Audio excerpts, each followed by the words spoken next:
मराठी ही केवळ एक भाषा नाही, तर ती आपल्या संस्कृतीची, आपल्या भावनांची ओळख आहे. शिवाजी महाराजांच्या स्वाभिमानाची, संतांच्या ज्ञानाची आणि साहित्यिकांच्या प्रतिभेची साक्ष म्हणजे माझी मराठी. आपण कितीही मोठं झालो, कितीही भाषा शिकलो, तरी ज्या भाषेनं आपल्याला आई म्हणायला शिकवलं, ती म्हणजे आपली मराठी. माझ्या मराठीची बोलू कौतुके, परी अमृतातही पैजाचे जिंके, असं म्हणणारे संत ज्ञानेश्वर महाराज. लोक म्हणतात मराठी माणसाला काय करता येतं? तर मराठी माणसाला स्वराज्य उभं करता येतं. मराठी माणसाला राज्यघटना लिहिता येते. मराठी माणसाला पहिली महिला डॉक्टर बनता येतं. आणि त्याच मराठी माणसाला संपूर्ण भारतात पहिली मुलींची शाळा सुद्धा काढता येते. पहिली महिला शिक्षिका बनण्याचं काम सुद्धा मराठीच. मराठी माणसाला हिंदू हृदय सम्राट बनता येतं. मराठी माणसाला महासंगणक बनवता येतो.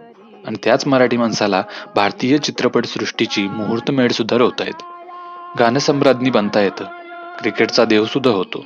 आणि पहिली महिला राष्ट्रपती बनण्याचं काम सुद्धा मराठीच माणूस करतो. इतर भाषेचा सन्मान जरूर करा, पण मराठीचा कणा ताठ ठेवू. मराठी ही फक्त भाषा नाही, तर अस्मिता आहे प्रत्येक मराठी माणसाची. प्रत्येकाची ओळख मराठीच.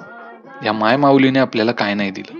सर्वोत्तम साहित्य, कला, संस्कृती, पोशाख सगळं काही दिलं. पण आपण तिला जपण्यासाठी काय करतोय?